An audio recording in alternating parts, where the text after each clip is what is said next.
இயேசுவுக்கே புகழ். நீதிமொழிகள் அதிகாரம் 13. ஞானமுள்ள மகன் தந்தையின் நற்பயிற்சியை ஏற்றுக்கொள்வான்.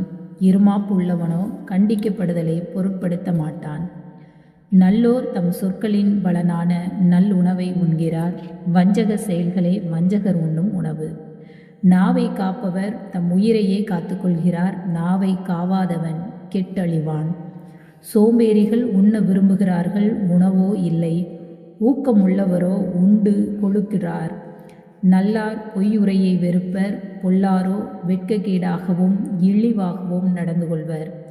நேர்மையாக நடப்போரை நீதி பாதுகாக்கும், பொல்லாரை அவர்களின் பாவம் கீழே வீழ்த்தும். ஒன்றுமில்லாதிருந்தும் செல்வர் போல நடிப்போரும் உண்டு, மிகுந்த செல்வம் இருந்தும் ஏழைகள் போல நடிப்போரும் உண்டு. அச்சம் வருத்தப்படும் போது செல்வர் தம் பொருளை தந்து தம் உயிரை மீட்டு கொள்வர். ஏழையோ அச்சுறுத்தலுக்கு அஞ்சான்.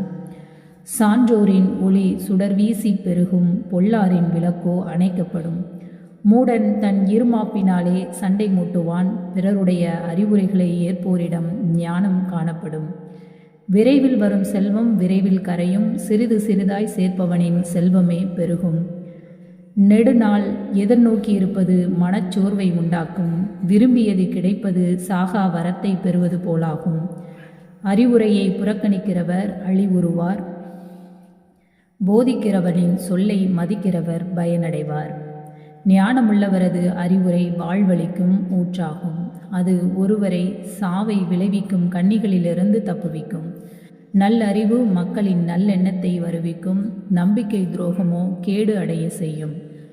கூர்மதி வாய்ந்த எவரும் நல்லறிவோடு நடந்து கொள்வார். மூடர் தம் மடமையை விளம்பரப்படுத்துவார்.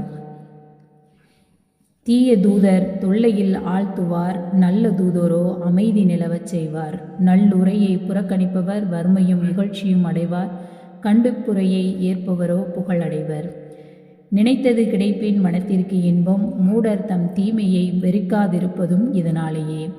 ஞானமுள்ளவர்களோடு உறவாடுகிறவர் ஞானமுள்ளவராவார். மூடரோடு நட்பு கொள்கிறவர் துன்புறுவார். பாவிகளை தீங்கு பின்தொடரும், கடவுளுக்கு அஞ்சி நடப்போருக்கு நற்பேறு கிட்டும். நல்லவரது சொத்தும் அவருடைய மரபினரைச் சேரும். பாவி சேர்த்த செல்வமோ கடவுளுக்கு அஞ்சி நடப்போரை வந்தடையும். தரிசு நிலம் ஏழைக்கு ஓரளவு உணவு தரும், ஆனால் நியாயம் கிடைக்காத இடத்தில் அதுவும் பறிபோகும். பிரம்பை கையாளாதவர் தம் மகனை நேசிக்காதவர். மகனை நேசிப்பவரோ அவனை தண்டிக்க தயங்க மாட்டார். கடவுளுக்கு அஞ்சி நடப்போருக்கு வயிறார உணவு கிடைக்கும். பொல்லாரின் வயிறோ பசியால் வாடும்.